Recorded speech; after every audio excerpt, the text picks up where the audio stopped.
Olá, pessoal! Espero que vocês estejam bem. Espero que tudo aí esteja ótimo, que vocês estejam animados para mais uma aula de biologia. Na última aula eu falei de poríferos ou espongiários, vimos vários aspectos dos poríferos, vimos que os poríferos são parazoários, não possuem tecidos verdadeiros, eles possuem algumas células que precisamos nos atentar e saber como é que essas células trabalham. Vimos aí vários aspectos interessantes dos poríferos. Agora nós vamos para o segundo filo do reino Animalia, o filo dos coelenterados ou quinidários.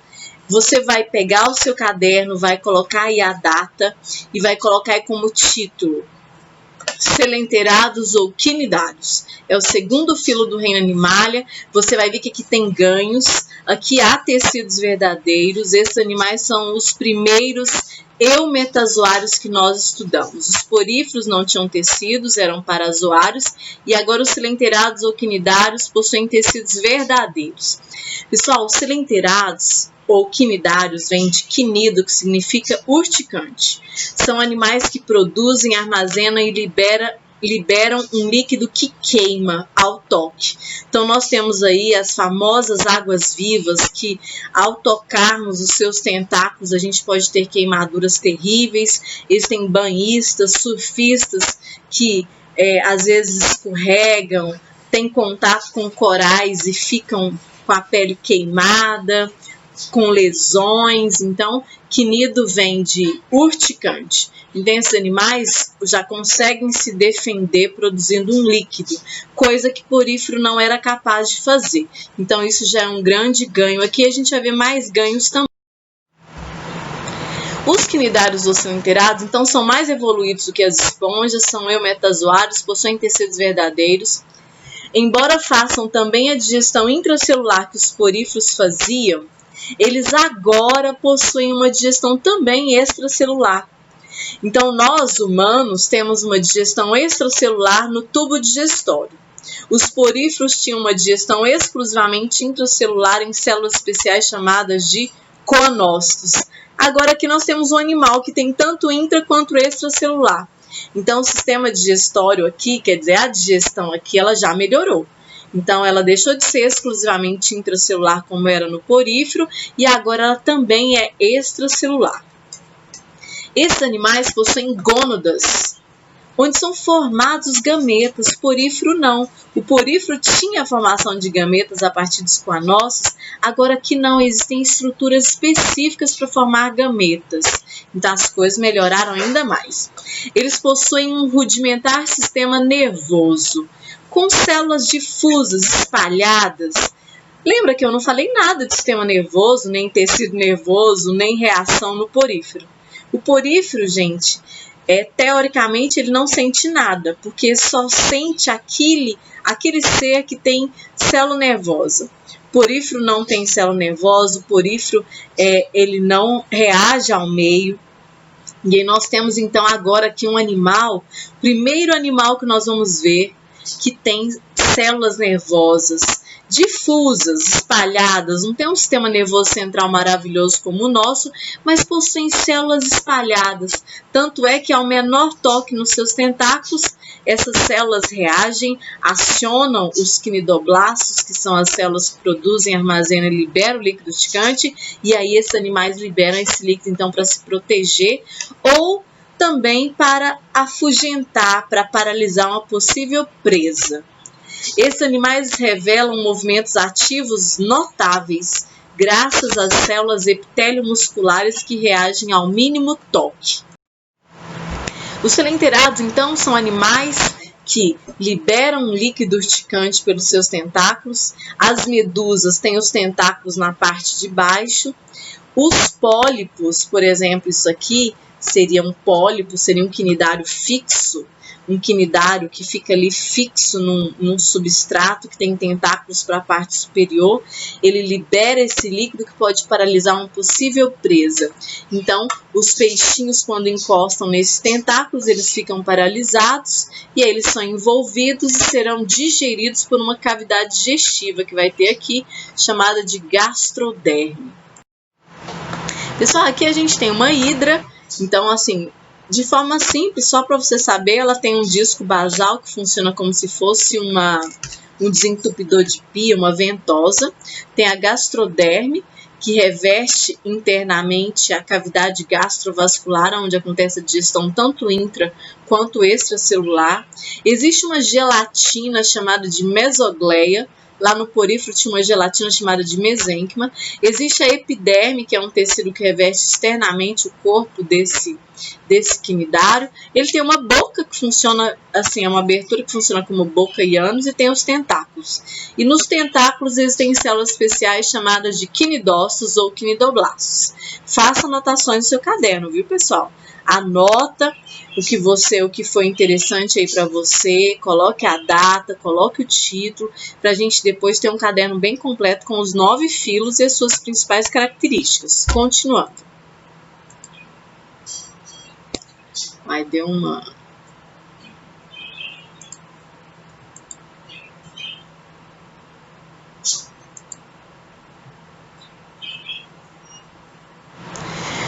vamos lá. Então, nós temos 2 tipos de quinidários. Temos quinidários do tipo pólipo e quinidários do tipo medusa.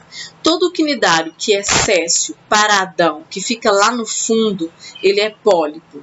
Por exemplo, nós temos os corais, são do tipo pólipo. Temos a anêmona do mar, que é do tipo pólipo. E temos os quinidários do tipo medusa. Os quinidários do tipo medusa, eles já vivem livremente, como por exemplo a água-viva. Eu quero aqui falar com vocês sobre os seres vivos e os ambientes aquáticos, porque eu coloquei aqui esse termo, medusa planctônica, pólipo bentônico. O que é isso? Nos ambientes aquáticos, os seres que vivem livremente em águas superficiais são chamados de plânctons ou seres planctônicos. Os seres que vivem em águas intermediárias com locomoção própria, como por exemplo os peixes diversos, inclusive o tubarão, são chamados de seres nectônicos ou nécton. E os seres que vivem lá no fundo, dependendo de um substrato para viver, esses seres são chamados de bentons ou seres bentônicos. Então, a gente tem quinidário do tipo medusa, que vive livremente, sendo carregados por correntes de água. A maioria deles tem reprodução sexuada. E temos os quinidários do tipo pólipo, são aqueles que vivem fixos, como por exemplo os corais, e a maioria deles tem reprodução assexuada até por brotamento. Então perceba comigo que em relação à locomoção, do porífero para o quinidário, as coisas melhoraram bastante. Todos os poríferos eram fixos, sem movimento. Agora aqui não, a gente tem nos quinidários a locomoção bem diferenciada. Existem animais fixos, mas que têm os tentáculos com movimentos e reações. E temos as medusas, que vivem livremente, sendo carregadas por correntes de água. Então, melhorou a digestão, melhorou a formação de tecidos, melhorou a locomoção, melhorou a formação de gametas. Então, vai havendo ganhos de um filo para o outro. Aqui agora eu vou falar sobre a reprodução assexuada por brotamento, assim como acontece com os poríferos. Então surge um brotinho, ele é geneticamente igual àquele que deu origem a ele. E esse brotinho, então, ele pode se desprender ou ele pode crescer junto àquele que deu origem. Então, a reprodução assexuada por brotamento acontece, então, tanto em poríferos quanto em quinidários. Aqui uma hidra. Temos também reprodução sexuada, onde vai haver macho e fêmea. Aqui a gente vai ter o macho produzindo gametas masculinos que nadam. Muitos vão se perder, vão virar comidinha de peixe, mas muitos encontrarão um poro num quinidário do tipo pólipo, numa outra hidra da mesma espécie. Esse gameta masculino vai entrar. Ali vai ter a formação de um gameta feminino que vai ser fecundado, vai crescer ali um ser que parece um broto, mas não é. O broto veio de uma reprodução assexuada e é geneticamente igual àquele que deu origem a ele. Agora esse aqui não. Essa nova hidra, ela é a junção de 2 seres diferentes.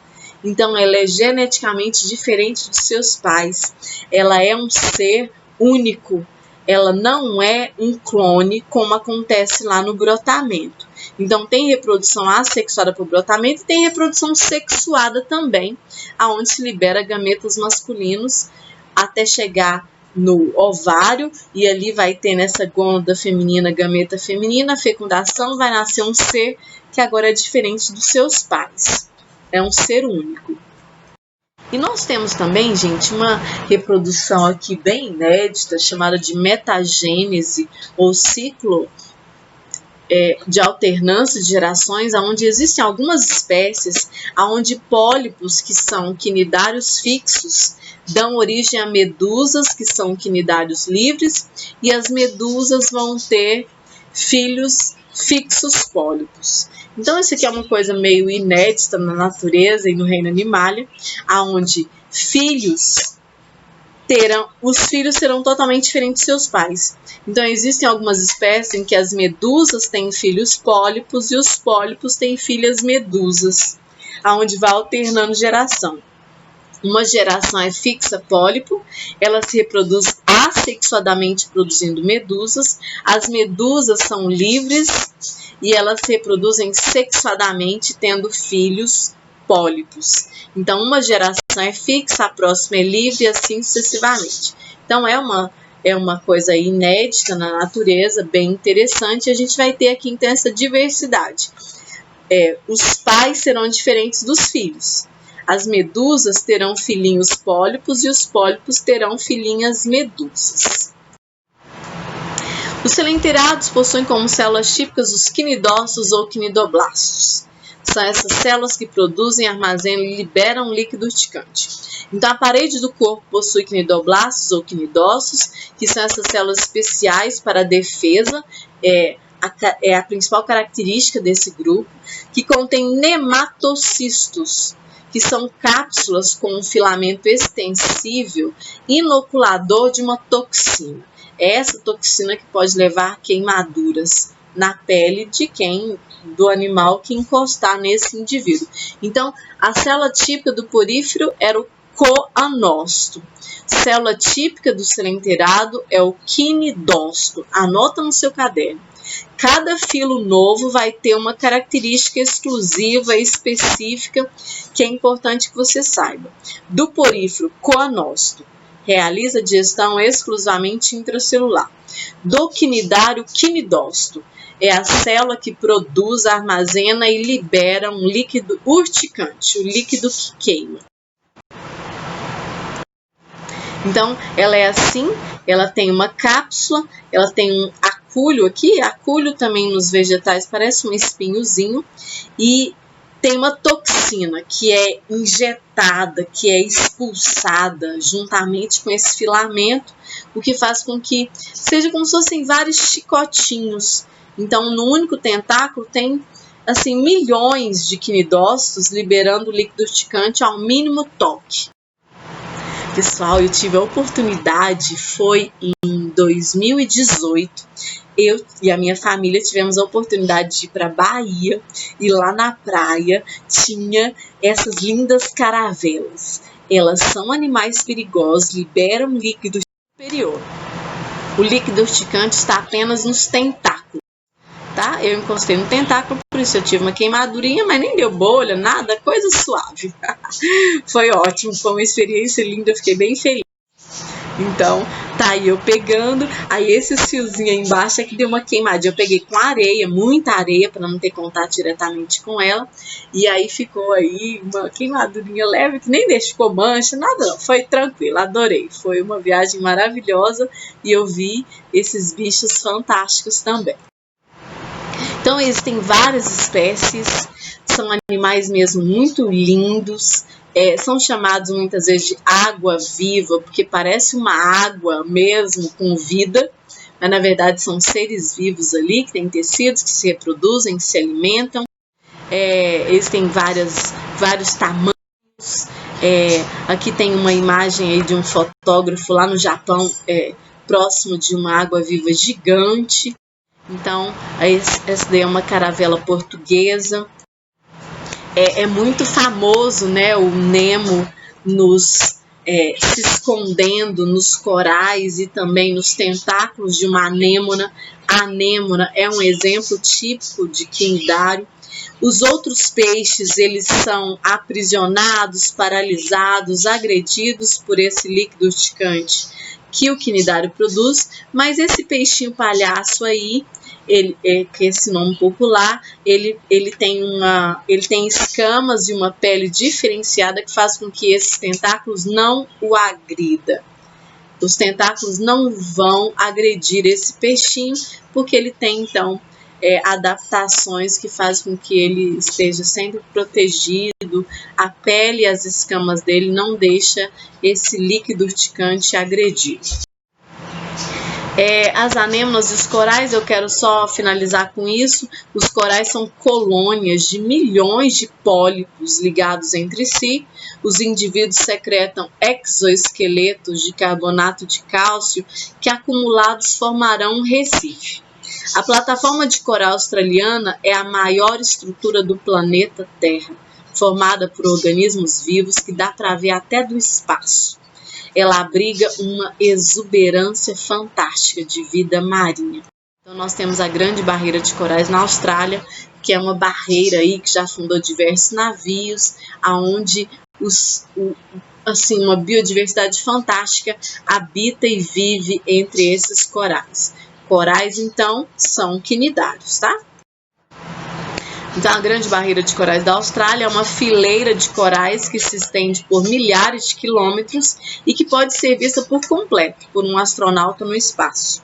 Ela tem aproximadamente 2.200 quilômetros de extensão. Então, é a maior barreira viva que nós temos, é a Grande Barreira de Corais da Austrália. Pessoal, com isso nós finalizamos os quinidários.